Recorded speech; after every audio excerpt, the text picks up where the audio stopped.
नमस्कार, मैं हूं सुधीर चौधरी और ब्लैक एंड व्हाइट में आपका स्वागत है। आज हम सबसे पहले आपको बीजेपी का नया सरप्राइज दिखाएंगे और यह सरप्राइज आया है राजस्थान से और इस सरप्राइज का नाम है भजन लाल शर्मा। बीजेपी ने आज वसुंधरा राजे सिंधिया की तमाम उम्मीदों पर पानी फेरते हुए उनके हाथ में अगले मुख्यमंत्री के नाम की चिट थमा दी और उस चिट पर भजन लाल शर्मा का नाम लिखा हुआ था।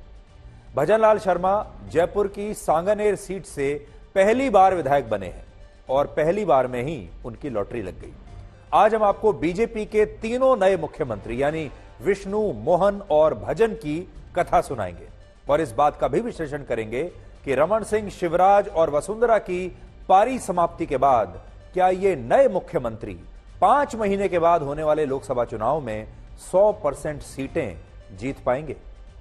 आज हम शिवराज सिंह चौहान और वसुंधरा राजे की एक तुलना भी करेंगे क्योंकि शिवराज सिंह चौहान ने जब अपना राज समाप्त होते हुए अपनी आंखों से देखा तब भी उनके चेहरे पर मुस्कुराहट थी और उन्होंने नए मुख्यमंत्री मोहन यादव को दिल खोलकर आशीर्वाद भी दिया।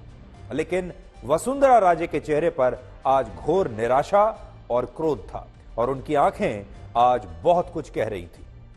बीजेपी की सोशल इंजीनियरिंग के बाद आपको मायावती की फैमिली इंजीनियरिंग दिखाएंगे जिसके तहत उन्होंने अपने सगे भतीजे को अपना उत्तराधिकारी घोषित कर दिया है। बीएसपी के संस्थापक कांशीराम ने बहुजन समाज के लिए अपने परिवार को त्याग दिया था और कहा था ये बहुजन समाज, ये दलित, यही मेरा परिवार है। मायावती ने भी यह वादा किया था कि वो अपने परिवार के किसी सदस्य को उत्तराधिकारी नहीं बनाएगी और अब लंदन में पढ़ा एक करोड़पति दलित युवक गरीब दलितों के वोटों का ठेकेदार बन जाएगा। यानी मायावती ने अपना वादा तोड़ दिया। और दलितों से याद आया कि धीरज साहू जिनके ठिकानों से 350 करोड़ रुपए बरामद हो चुके हैं वो भी तो एक दलित नेता हैं। आज सवाल यह है कि दलित नेता क्या दलितों के उद्धार के नाम पर सिर्फ पैसा कमा रहे हैं? और आखिर में जो लोग मेफ्टल नाम की पेन किलर दवा खाते हैं उनके लिए हमारे पास एक चेतावनी है, इसलिए आज का शो ध्यान से देखिएगा। लेकिन आज ब्लैक एंड व्हाइट की शुरुआत हम उस सवाल से करना चाहते हैं जिसका जवाब पूरा देश जानना चाहता है और वो सवाल यह है कि भजन लाल शर्मा कौन है। आज देश में बहुत सारे लोग गूगल पर भजन लाल शर्मा को खोज रहे हैं और जानने की कोशिश कर रहे हैं कि ये हैं कौन। आज जब राजस्थान में बीजेपी ने मुख्यमंत्री के नाम की घोषणा की तो पहली पंक्ति में वो सारे नेता बैठे थे जिन्हें मुख्यमंत्री की दौड़ में सबसे आगे माना जा रहा था। लेकिन आज जब ऐलान हुआ तो ना तो वसुंधरा राजे सिंधिया मुख्यमंत्री बनी, ना बाबा बालकनाथ बने, ना दिया कुमारी बनी, ना राजेंद्र सिंह राठौड़ बने, ना केंद्रीय मंत्री गजेंद्र सिंह शेखावत बने, ना ही केंद्रीय कानून मंत्री अर्जुन राम मेघवाल का नंबर आया और ना ही किरोड़ी लाल मीणा का नंबर आया। इन तमाम नेताओं की जगह बीजेपी ने राजस्थान में भी एक ऐसे नेता को मुख्यमंत्री बना दिया जो आखिरी पंक्ति में बैठा हुआ था और जिन्हें आज अपने घर से निकलते वक्त भी शायद इस बात का अंदाजा नहीं था कि वो जिस विधायक दल की बैठक में जा रहे हैं उसी बैठक में उन्हें पार्टी राजस्थान का मुख्यमंत्री चुनने वाली है। तो कल भी हमने आपसे ये बात कही थी कि पहली पंक्ति में जो बड़े बड़े नेता बैठते हैं असल में मीडिया का, चुनावी विश्लेषकों का, बड़े बड़े नेताओं का, विपक्षी दलों का, सबका ध्यान पहली पंक्ति में बैठने वाले नेताओं पर रहता है और अक्सर यही कहा जाता है कि पहली पंक्ति में जो बड़े बड़े नेता बैठे हैं यही बनेंगे। लेकिन बीजेपी ने आज एक बार फिर से एक ऐसे नेता को चुन लिया जो पहली नहीं बल्कि आखिरी पंक्ति में बैठा हुआ था जिसके बारे में किसी ने कल्पना भी नहीं की थी। देखिए, ये बीजेपी के विधायक दल की बैठक है जिसके बाद ये फोटो ली गई और इस फोटो में अगर आप देखेंगे तो भजन लाल शर्मा कहां खड़े हुए हैं? आखिरी पंक्ति में खड़े हुए हैं। यह है लोकतंत्र की खूबसूरती।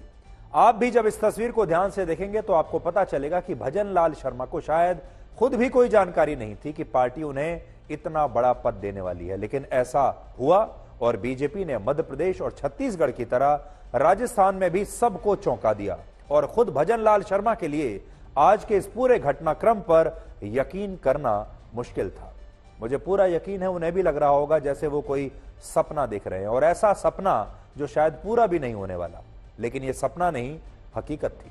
इससे भी बड़ी बात यह कि भजन लाल शर्मा को मुख्यमंत्री बनाने का ऐलान बीजेपी ने देखिए किससे करवाया। यह ऐलान करवाया वसुंधरा राजे सिंधिया से, और शायद आज का दिन वसुंधरा राजे सिंधिया के राजनीतिक जीवन का सबसे मुश्किल और अशुभ दिन था। आज जब केंद्रीय पर्यवेक्षक के तौर पर राजनाथ सिंह और बाकी बड़े नेता जयपुर पहुंचे, तब सबसे पहले उनकी मुलाकात वसुंधरा राजे सिंधिया से हुई, और फिर इस मुलाकात के बाद वसुंधरा राजे को वो पर्ची दी गई जिसमें नए मुख्यमंत्री का नाम लिखा था, यानी उनकी मुट्ठी में नए मुख्यमंत्री के नाम की पर्ची थी।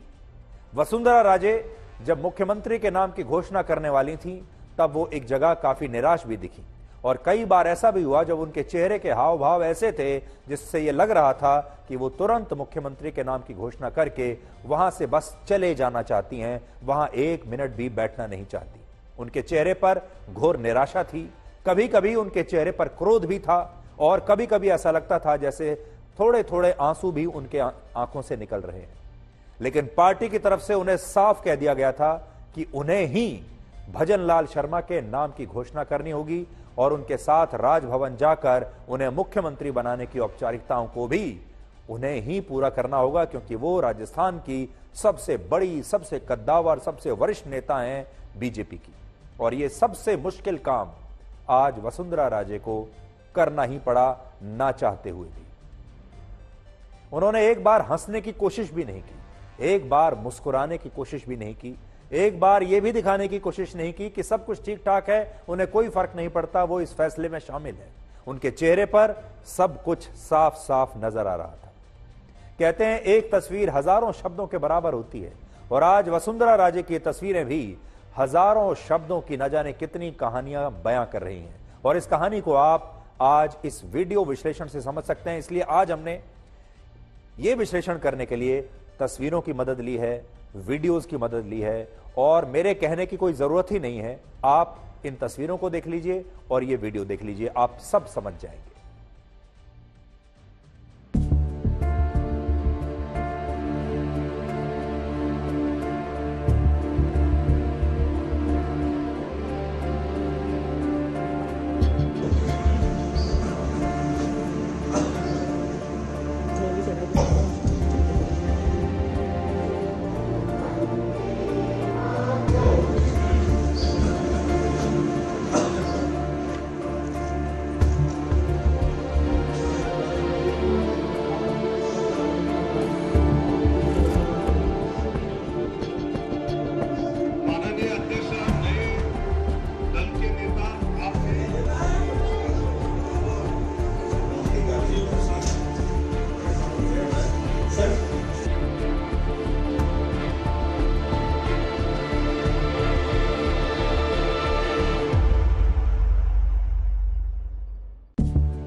उन्नीस में एक बड़ी मशहूर फिल्म आई थी जिसका नाम था दो भाई, और उसमें गीता दत्त का एक सुपर हिट गाना था जिसके बोल थे मेरा सुंदर सपना बीत गया। और आज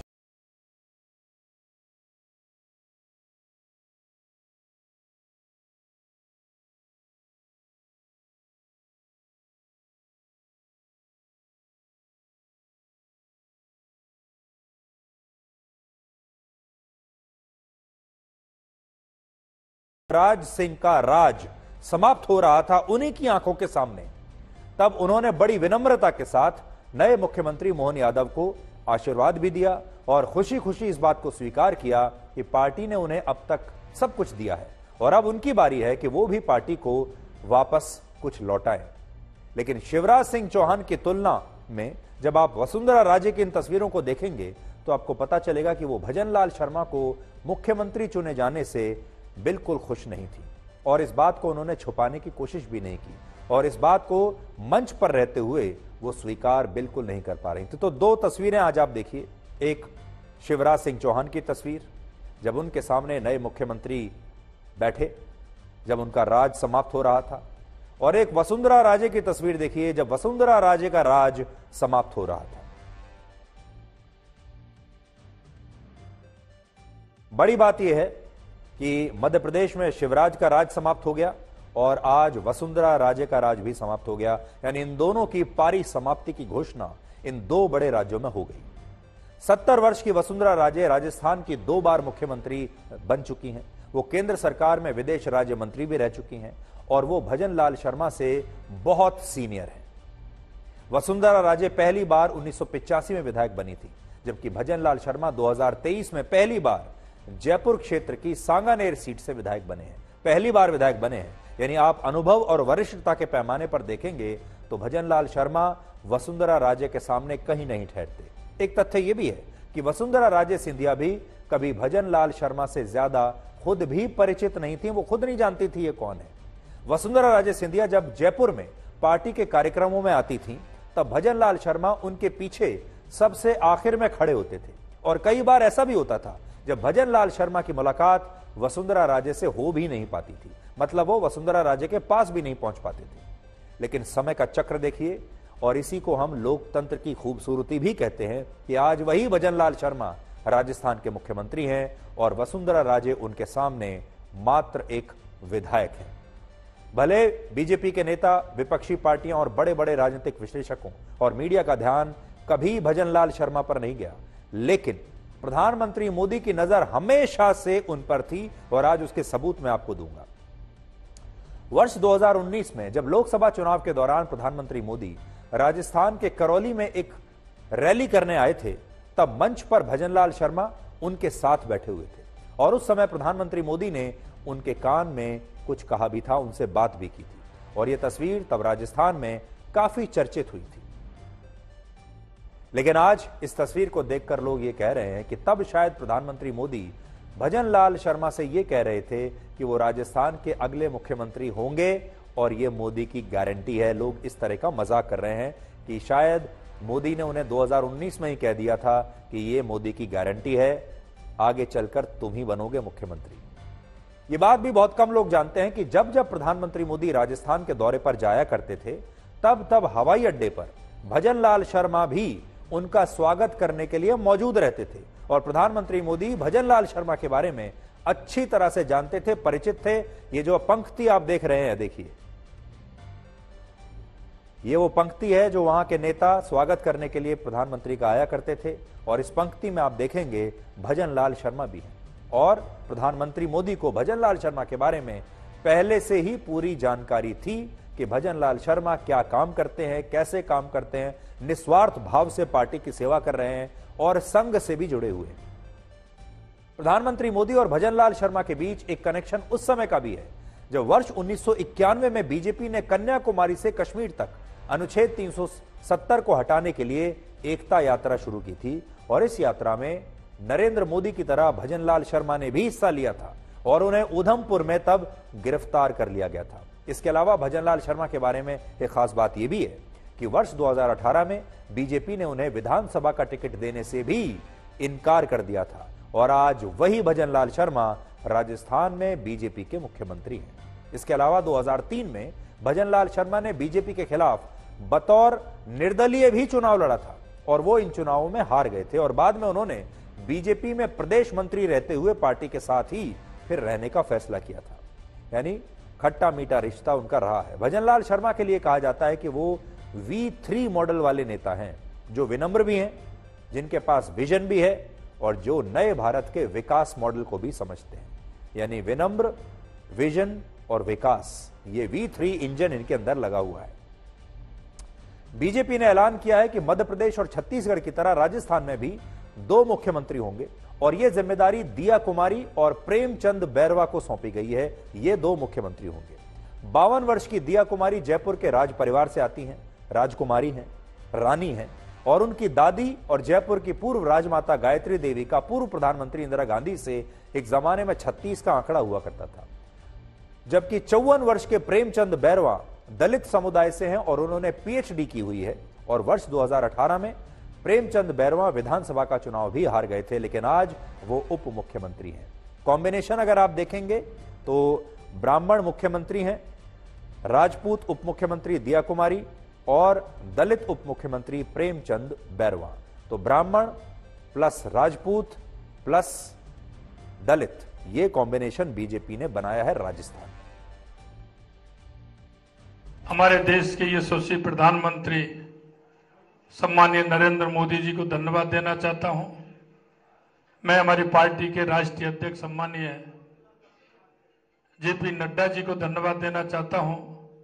सम्मानीय हमारे गृह मंत्री अमित शाह जी को धन्यवाद देना चाहता हूं।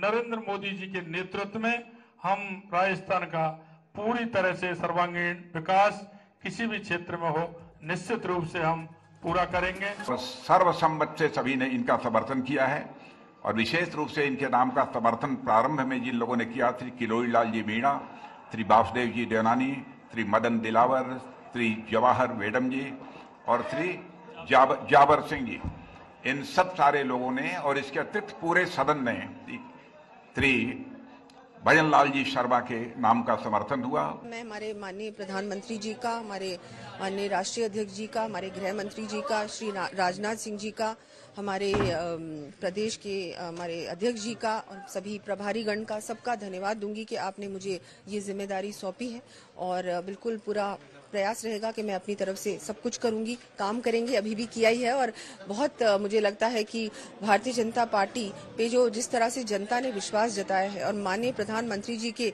अब दिशा निर्देश में, उनके मार्गदर्शन में हम लोग भी काम करेंगे। ये भारतीय जनता पार्टी में संभव है, कांग्रेस में संभव नहीं है। कांग्रेस में तो कितने झगड़े हुए थे अशोक गहलोत और सचिन पायलट जी के बीच में। तो निश्चित रूप से भारतीय जनता पार्टी में कार्यकर्ताओं को सम्मान जो मिलता है, मेरे जैसा आदमी अध्यापक का लड़का विधायक बन सकता है दूसरी बार, ये भारतीय जनता पार्टी में संभव है। मेरी दादी हॉस्पिटल में 4th क्लास थी, ये भारतीय जनता पार्टी में हो सकता है कि भजन लाल जी जैसा संगठन का एक छोटा सा कार्यकर्ता आज मुख्यमंत्री। वैसे जो बैरवा जी बात कह रहे हैं, ये आज हमारे दर्शकों को भी सोचनी चाहिए। अगर आप बीजेपी और कांग्रेस की तुलना करें तो क्या आप सोच सकते हैं कि ऐसा कुछ कांग्रेस में संभव है? क्या कांग्रेस में भी ऐसा हो सकता है? ये आज आप जरूर सोचिएगा। दूसरी बड़ी बात यह है कि राजस्थान सबसे ज्यादा चुनौती वाला राज्य था बीजेपी के लिए, क्योंकि वहां पर वसुंधरा राजे सिंधिया बैठी हुई थी और उन्हें समझाना, उन्हें कन्विंस करना, उन्हें यह बताना कि अब आपका समय समाप्त हो चुका है, अब आपकी एक्सपायरी डेट आ गई है, ये बहुत मुश्किल काम था, क्योंकि उनकी पकड़ भी राजस्थान के बीजेपी पर बहुत मजबूत है और वो बहुत बड़ी नेता है।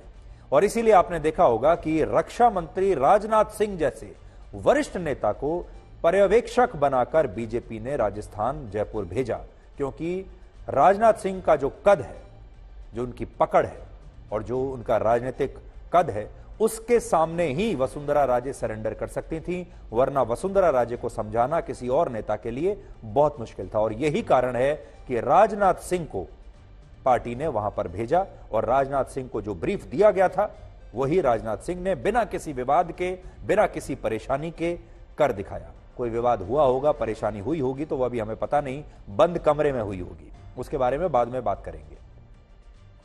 अब देखिए, नए मुख्यमंत्री भजन लाल शर्मा के परिवार का कहना है कि बीजेपी नहीं होती तो शायद भजन लाल कभी मुख्यमंत्री बन ही नहीं पाते। आज उनके परिवार से भी आपको मिलाते हैं। भरतपुर के रहने वाले भजन लाल शर्मा मुख्यमंत्री हो चुके हैं। राजस्थान के जो सागानेर से बीजेपी से विधायक बने थे और भरतपुर के रहने वाले, यहाँ उनके माता पिता हैं और काफी खुशी की लहर है। उनके घर पे हम हैं और ये उनकी माता जी, आपका नाम क्या है? गोमती देवी।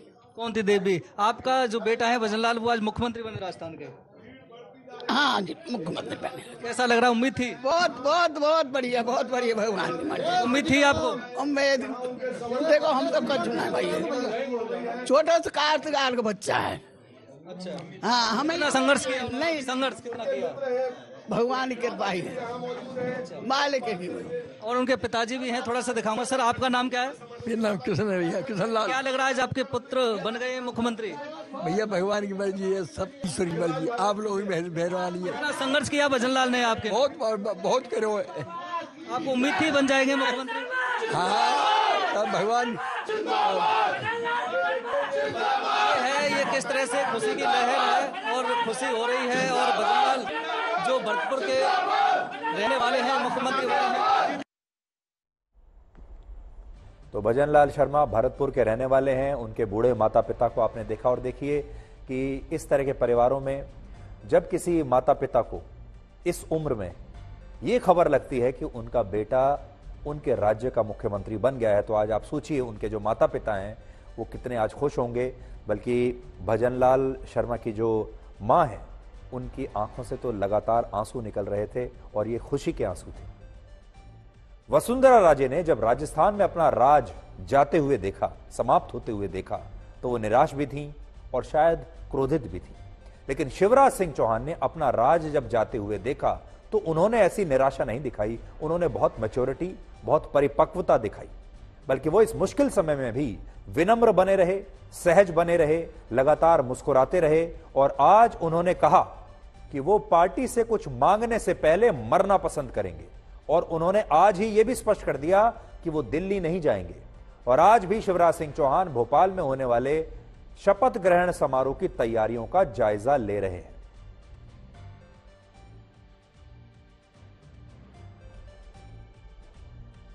एक बात मैं बड़ी विनम्रता के साथ कहता हूं कि अपने लिए कुछ मांगने जाने से बेहतर मैं मरना समझूंगा।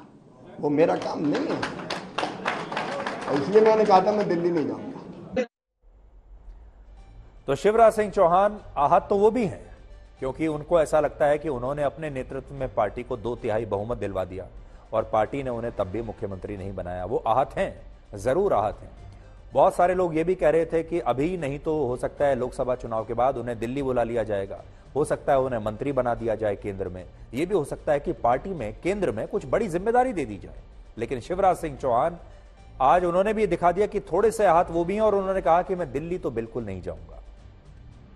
आज शिवराज सिंह चौहान के समर्थन करने वाली कुछ महिलाएं उनके मुख्यमंत्री न बनने पर इतनी भावुक हो गई कि वो रोते रोते ये कहने लगी कि उनकी लाडली बहनें तो शिवराज सिंह चौहान को ही मुख्यमंत्री बनते हुए देखना चाहती थीं और इन महिलाओं ने इसलिए वोट दिया था कि शिवराज सिंह चौहान ही मुख्यमंत्री बने।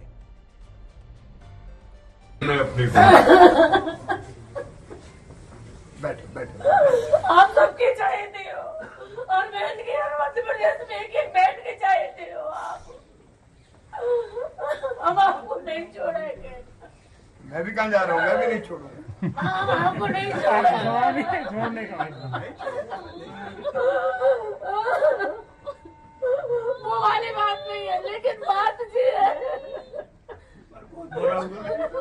कि आपने इतनी मेहनत की और हमने आपके लिए, बहनों ने आपको चुना है, आपको वोट दिया था भैया मध्य प्रदेश में। मध्य प्रदेश में बीजेपी ने 58 वर्ष के मोहन यादव को मुख्यमंत्री बनाया, शिवराज सिंह को नहीं बनाया।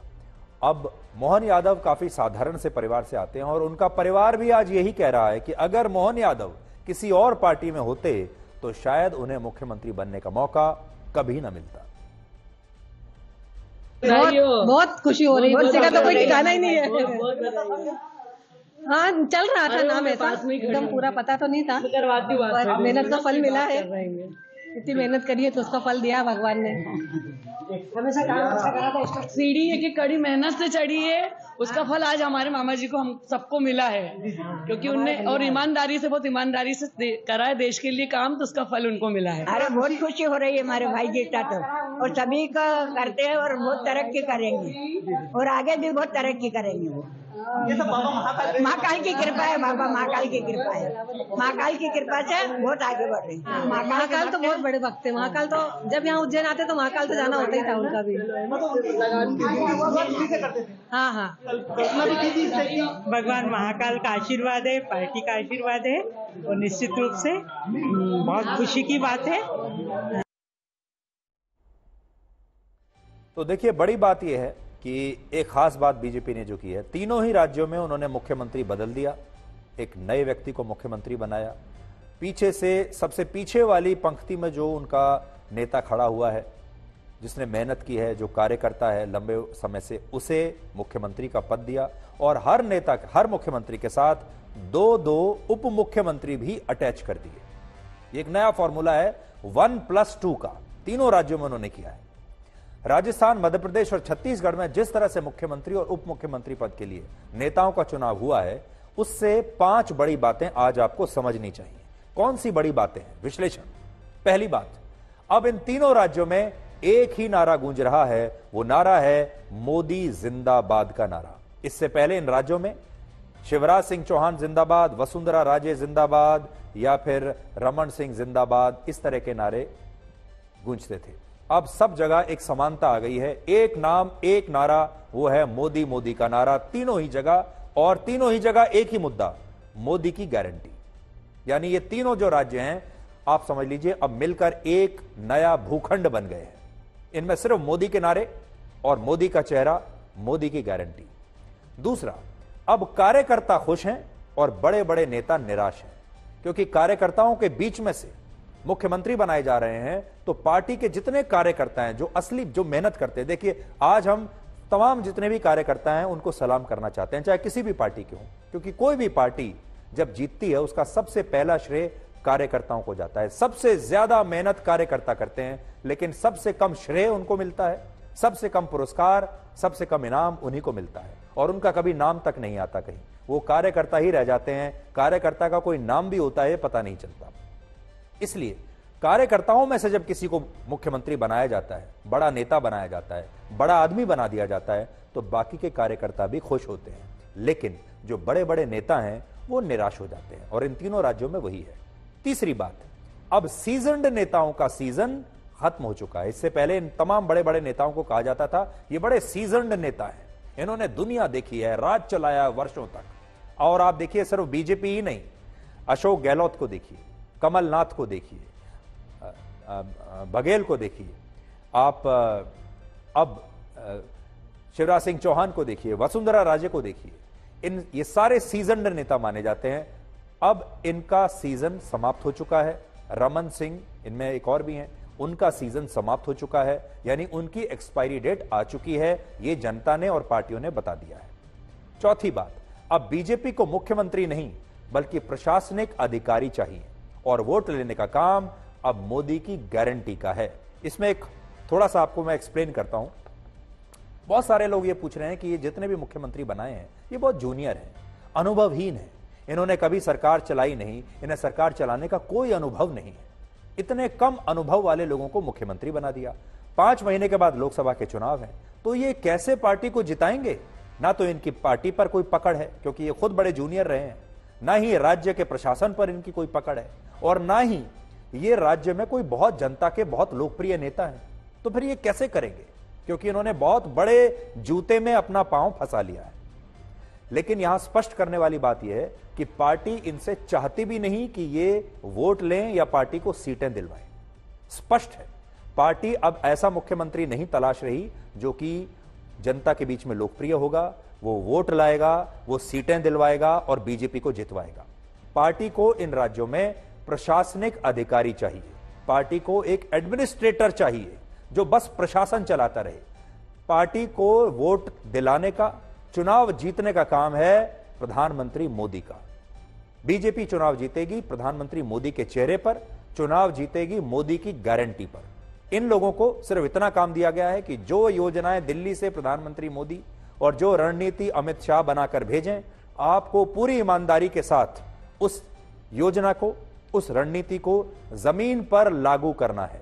और प्रधानमंत्री मोदी की जितनी भी योजनाएं हैं सोशल वेलफेयर की, उन्हें गांव-गांव में हर परिवार तक पहुंचाने की जिम्मेदारी आपकी है। वोट मत मांगिए, वोट तो मिल ही जाएंगे। तो इनकी जो जिम्मेदारी है वो बिल्कुल अलग है। इसलिए आप कह सकते हैं कि ये मुख्यमंत्री नहीं, मुख्यमंत्री अब समाप्त हो गई बीजेपी में। अब बीजेपी प्रशासनिक अधिकारी, राज्य का मुख्य प्रशासनिक अधिकारी नियुक्त कर रही है।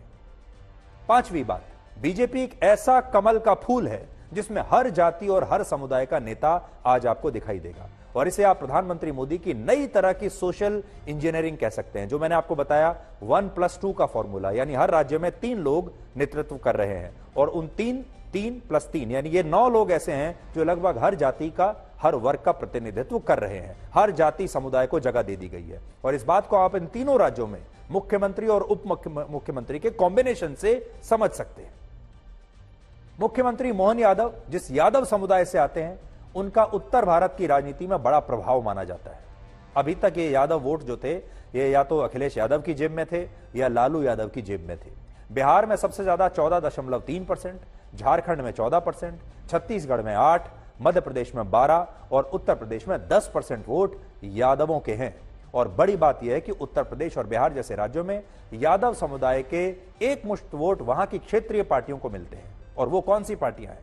ये हैं उत्तर प्रदेश में अखिलेश यादव की पार्टी समाजवादी पार्टी और बिहार में लालू यादव की आरजेडी इनके पास है, क्योंकि यादव वोटों के सबसे बड़े ठेकेदार यही है।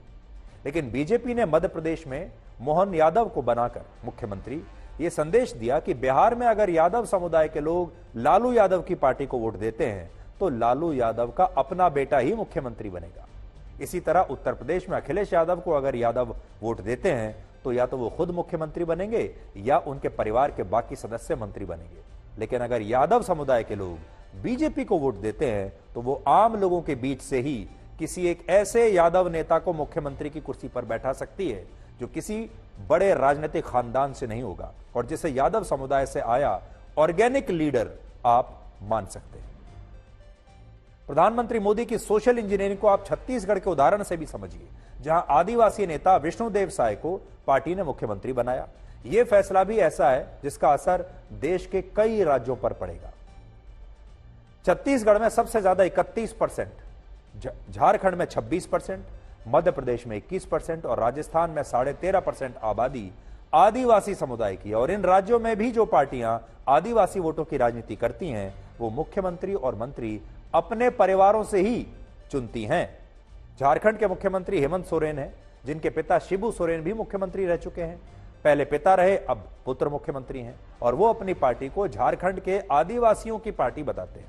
लेकिन सोचिए, अगर सोरेन परिवार की पार्टी वहां के आदिवासी भाइयों की पार्टी है तो फिर मुख्यमंत्री हर बार सिर्फ सोरेन परिवार से ही क्यों बनता है? बाकी के जो आदिवासी हैं उनमें से किसी को एक बना सकते हैं, उनके पास भी बहुत सारे कार्यकर्ता होंगे, उनमें से बना देते। लेकिन मुख्यमंत्री बनेगा एक ही पार्टी, एक ही परिवार से। बीजेपी जाति की इसी परंपरागत राजनीति को तोड़ना चाहती है और इसलिए उसने इन राज्यों में ऐसे मुख्यमंत्री और उप मुख्यमंत्री बनाए जिससे देश के पिछड़े और शोषित वर्ग को राजनीति में बड़े पदों पर सही मायने में मौका मिले और उनकी भागीदारी सुनिश्चित हो सके। आप यह भी कह सकते हैं कि बीजेपी ने ऐसे नेताओं को मुख्यमंत्री बनाया है जिन्होंने 2023 का चुनाव नहीं जिताया, बल्कि वो 2024 का चुनाव जिताएंगे। जिन्होंने 2023 का चुनाव जिताया वो रिटायर हो गए या बाहर बैठे हैं और जो 2024 का चुनाव जिताएंगे उन्हें बीजेपी ने मुख्यमंत्री बनाया है। बीजेपी ने आज इस गलतफहमी को भी दूर कर दिया कि वो सवर्ण और व्यापारी वर्ग की पार्टी है, बनियों की पार्टी है। अगर आप देखें तो देश के जिन 17 राज्यों और केंद्र शासित प्रदेशों में बीजेपी या उसके सहयोगी दलों की सरकारें हैं, उनमें से 9 राज्यों में दलित, आदिवासी और पिछड़े वर्ग के मुख्यमंत्री हैं। इसके अलावा आज देश की राष्ट्रपति द्रौपदी मुर्मू आदिवासी हैं। प्रधानमंत्री नरेंद्र मोदी ओबीसी समुदाय से हैं। मोदी सरकार में भी 61% मंत्री दलित, आदिवासी और पिछड़े समुदाय से हैं। जिससे आप ये समझ सकते हैं कि प्रधानमंत्री मोदी की सोशल इंजीनियरिंग में सभी वर्गों के लिए स्थान है और मोदी ने सही मायनों में पिछड़े वर्ग को राजनीति में बड़े पदों पर मौका दिया है। यानी आप कह सकते हो कि ओबीसी की एक्चुअली सबसे बड़ी सरकार जो बनी है वो मोदी सरकार बनी है, जिसमें सबसे ज्यादा ओबीसी है।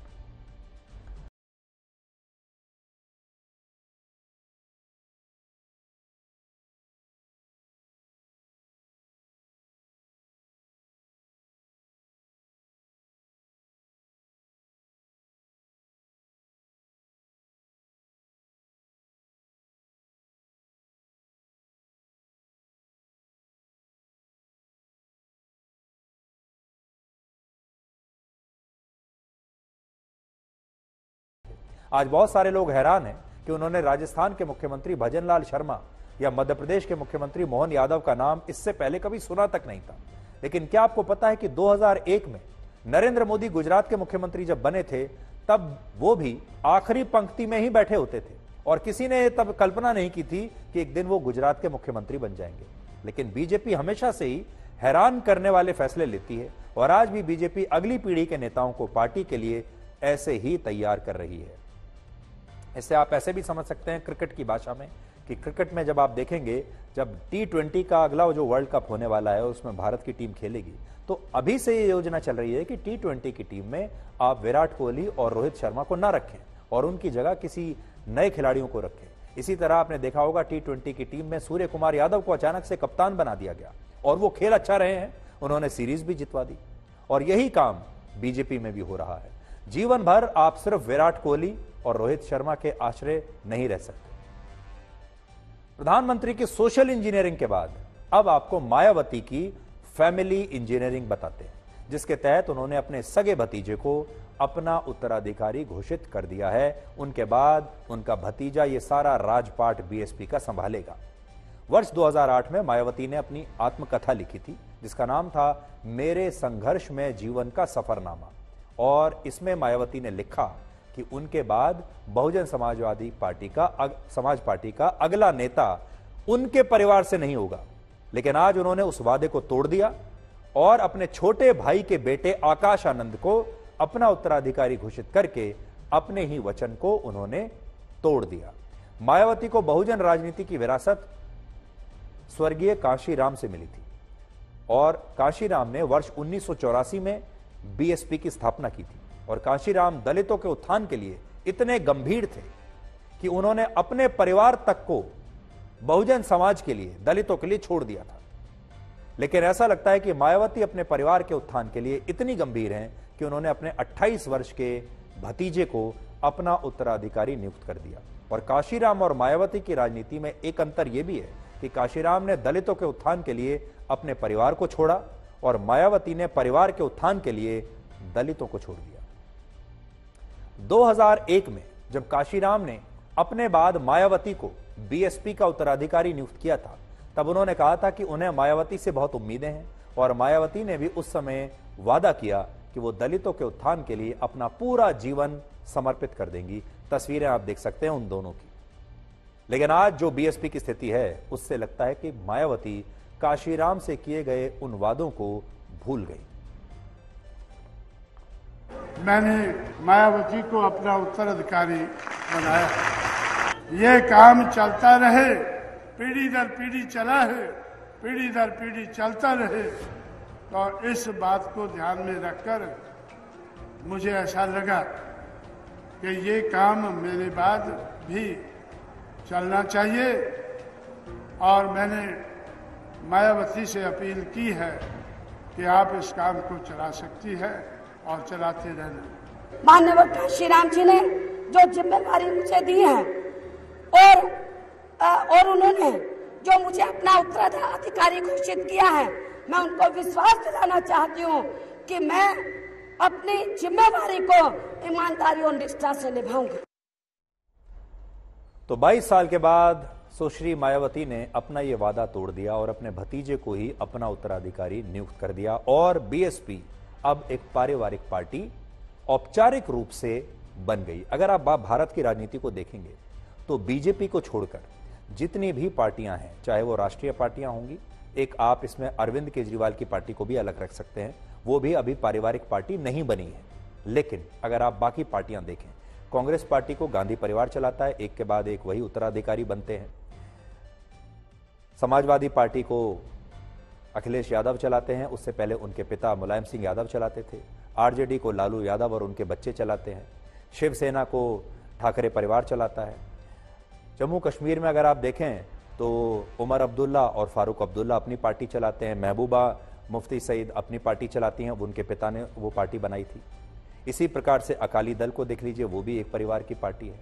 इसी तरह से आप डीएमके को देख लीजिए, एक परिवार की पार्टी है। ज्यादातर पार्टियां, अगर आप कम्युनिस्ट पार्टियों को छोड़ दें, कम्युनिस्ट पार्टी में ऐसा कभी नहीं होता और बीजेपी में भी ऐसा कभी नहीं होता। इसके बाद बीएसपी भी एक ऐसी पार्टी थी जिसमें मायावती और कांशीराम अलग अलग परिवारों से थे, वो एक परिवार के नहीं थे, सहयोगी जरूर थे। अब बीएसपी भी एक पारिवारिक पार्टी बन गई, बाकी की क्षेत्रीय पार्टियों की तरह। मायावती चाहती तो पार्टी के वरिष्ठ नेता सतीश चंद्र मिश्रा को अपना उत्तराधिकारी नियुक्त कर सकती थी, जिन्हें बीएसपी में मायावती के बाद दूसरा सबसे बड़ा नेता माना जाता है।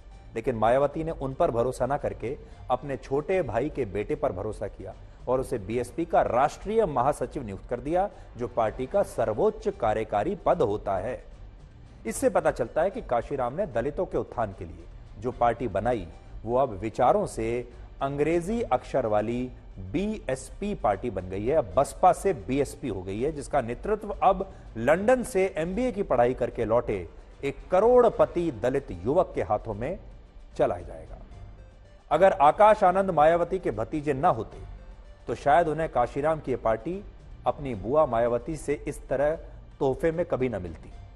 यह बात इसलिए हम कह रहे हैं क्योंकि आकाश आनंद को अब तक बीएसपी में जितने भी टास्क और असाइनमेंट मिले हैं वो उन सब में फेल हुए।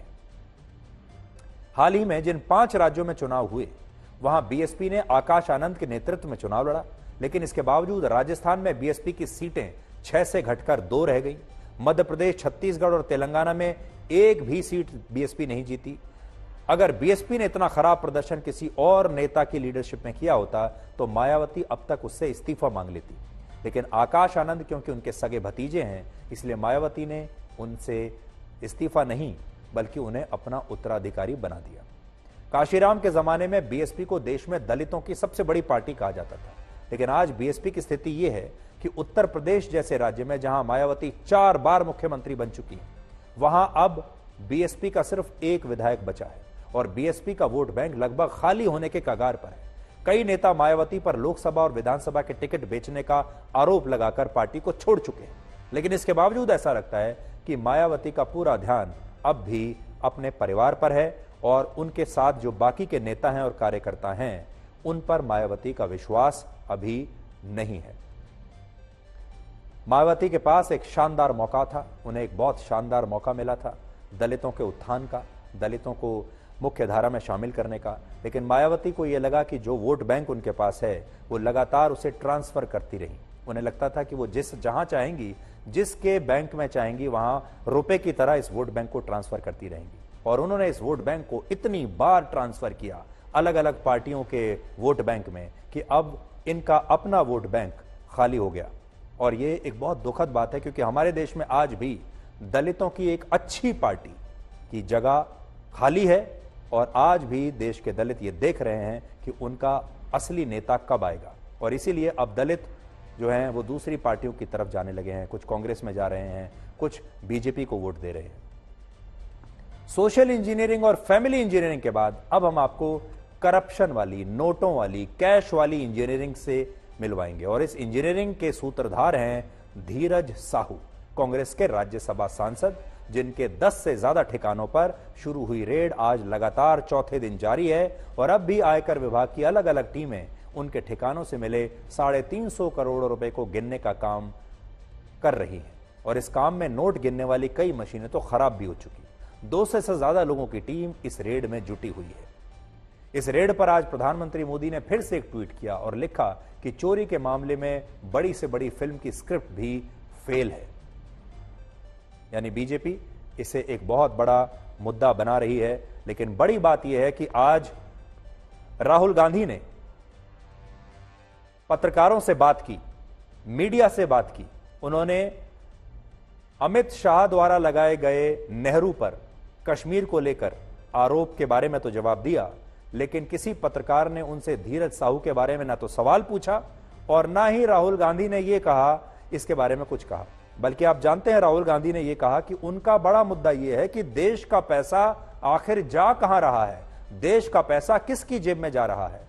जब वो सवाल पूछते हैं ये राहुल गांधी, तब क्या उन्हें ये तस्वीरें दिखाई नहीं देती कि ये पैसा कहां जा रहा है। धीरज साहू दलित समुदाय से आते हैं, यानी दलित नेता हैं, लेकिन सोचिए जिस व्यक्ति के ठिकानों से 350 करोड़ रुपए कैश मिला हो वो दलित और वंचित कैसे हो सकता है। लेकिन इसके बाद भी बहुत सारे लोग आज कह रहे हैं कि धीरज साहू दलित हैं, इसलिए उनकी जाति की वजह से उन पर यह कार्रवाई हो रही है।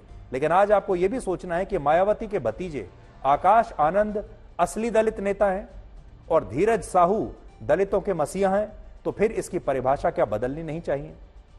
क्या आकाश आनंद जैसे करोड़पति युवा जो लंदन से पढ़कर आए हैं, क्या ये दलित वोटों के ठेकेदार बन जाएंगे? क्या धीरज साहू जिनके यहां से 350 करोड़ रुपए मिले हैं कैश में, क्या ये दलितों के असली नेता हैं? क्या दलितों को, ऐसे लोगों को अपना नेता मानना चाहिए? और सोचिए, दलित आज वहीं के वहीं हैं, लेकिन दलितों पर राजनीति करने वाले नेता बड़े बड़े बंगलों में रहते हैं, सैकड़ों करोड़ रुपए उन्होंने कमा चुके हैं, वो बड़ी बड़ी गाड़ियों में, बंगलों में चलते हैं, प्राइवेट प्लेन्स में चलते हैं, लेकिन देश का जो गरीब दलित है वो आज भी वहीं का वहीं है। धीरज साहू का परिवार खानदानी रूप से कांग्रेस से जुड़ा रहा है। किसी जमाने में चुनाव प्रचार के दौरान देश की पूर्व प्रधानमंत्री इंदिरा गांधी भी इनके घर पर रुकती थी और देश के पूर्व राष्ट्रपति राजेंद्र प्रसाद भी धीरज साहू के घर जा चुके। कांग्रेस की राजनीतिक गतिविधियों का केंद्र होने की वजह से धीरज साहू के पुश्तैनी मकान को उस जगह का व्हाइट हाउस कहा जाता है और उनके यहां फिल्म स्टार्स और बड़े बड़े क्रिकेट खिलाड़ी भी अक्सर आते रहते हैं।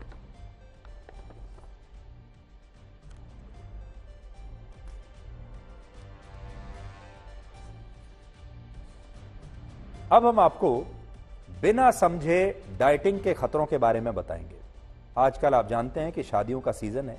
शादियों के सीजन में आपको यह खबर बहुत ध्यान से देखनी चाहिए, क्योंकि अक्सर लोग शादियों के दौरान जब जाते हैं तो अच्छा दिखना चाहते हैं। हमारे देश में जो युवक और युवतियां हैं वो भी हीरो हीरोइन की तरह दिखना चाहते हैं और इसके लिए वो तरह तरह के तरीके अपनाते हैं ताकि शादी के दिन, पार्टी के दिन वो अच्छे दिखें, उनका वजन कम हो जाए और वो अपने मन चाहे कपड़ों में फिट हो जाए। और तुरंत वजन घटाने के लिए, अच्छा दिखने के लिए, हीरो या हीरोइन जैसा दिखने के लिए उन्हें सबसे पहले एक ही तरीका समझ में आता है और वो होता है क्रैश डाइटिंग का। आपने डाइटिंग के बारे में तो सुना होगा, लेकिन जिसमें कम खाना खाकर अपना वजन घटाया जाता है। लेकिन क्रैश डाइटिंग वो होती है जिसमें बहुत कम समय में वजन घटाया जाता है और इसके लिए लोग खाना बहुत कम कर देते हैं। और क्रैश डाइटिंग का मतलब है कि आपको एक हफ्ते के अंदर, 10 दिन के अंदर अपना वजन घटाना है और लोग अचानक से कुछ भी खाना बंद कर देते हैं। उन्हें लगता है कि कहीं उनका वजन ना बढ़ जाए और जब वो अचानक से एक हफ्ते, 10 दिन तक या उससे ज्यादा समय तक खाना नहीं खाते हैं तो फिर उसके बहुत सारे साइड इफेक्ट्स होते हैं। क्या साइड इफेक्ट्स होते हैं ये मैं आपको अभी दिखा रहा हूं, देखिए। ऐसा करना बहुत खतरनाक हो सकता है। कैसे? देखिए, इससे आपका ब्लड प्रेशर और शुगर लेवल में गिरावट आ सकती है। इससे हृदय, किडनी और लिवर पर असर हो सकता है। इससे आपको सुस्ती आ सकती है, चक्कर आ सकता है, चिड़चिड़ापन आ सकता है और इससे आपको आपके शरीर में कमजोरी हो सकती है, आपकी सेहत को नुकसान हो सकता है और जैसा मैंने आपको कहा, आपका एनर्जी लेवल बहुत गिर सकता है।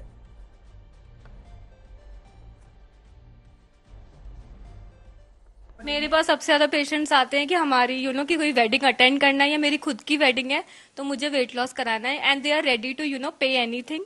और किसी भी एक्सट्रीम केसेस पे जाते हैं कि मतलब आप उनको पूरे दिन लिक्विड डाइट पे रख लो, कुछ मत दो, they are ready to follow it. भूखे मर जाएंगे लेकिन वेट लॉस होना चाहिए।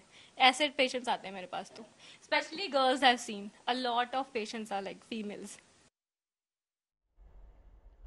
तो आपने सुना होगा कि आम घरों के लोग कैसे क्रैश डाइटिंग के दीवाने हैं, लेकिन आपको बताते हैं कि क्रैश डाइटिंग कैसे बड़े बड़े सेलिब्रिटीज की सेहत को भी नुकसान पहुंचा चुकी है। जेट ली मार्शल आर्ट्स वाली एक्शन फिल्मों के एक बहुत मशहूर नायक, एक बहुत मशहूर हीरो रहे हैं। इन्हें आपने देखा भी होगा। जेट ली ने हाल ही में अपनी ऑटोबायोग्राफी में लिखा कि बहुत कम समय में फिट दिखने के लिए उन्हें क्रैश डाइटिंग करनी पड़ी, जिससे वो इतने कमजोर हो गए कि एक बार शूटिंग करते हुए बेहोश हो गए। जेट ली ने लिखा है कि बाहर से मैं फिट दिखता था लेकिन मेरी सेहत अंदर से बहुत खराब थी। जेट ली ने बाद में चाइनीज पारंपरिक चिकित्सा करने वाले एक डॉक्टर से सलाह ली और उसने उन्हें बताया कि पश्चिमी देशों में की जाने वाली डाइटिंग पूर्वी देशों से अलग होती है। यानी क्रैश डाइटिंग में कोई बुराई नहीं है, मगर इसे किसी अच्छे डॉक्टर या डाइटिशियन की सलाह लिए बिना आपको नहीं करना चाहिए। तो आपके मन में भी कभी डाइटिंग या क्रैश डाइटिंग करने का ख्याल आए तो जेट ली कि इन बातों को जरूर याद कर लीजिएगा और सोच लीजिएगा कि हो सकता है कुछ हफ्तों तक आप अच्छा दिखें, आपका वजन भी कम हो जाएगा, लेकिन वो क्रैश डाइटिंग आपके अंदर के सिस्टम को कितना कमजोर करके जाएगी इसका अंदाजा आप लगा नहीं सकते। तो आजकल शादियों का सीजन है, संभल के रहिएगा। तो आज के लिए ब्लैक एंड व्हाइट में इतना ही। अब आपसे हमारी अगली मुलाकात होगी कल रात 9 बजे। तब तक आप खुश रहिए, सुरक्षित रहिए, स्वस्थ रहिए और कभी घमंड न करें, क्योंकि टूटने से पहले गुल्लक को भी यही लगता है कि सारे पैसे उसी के हैं। नमस्कार।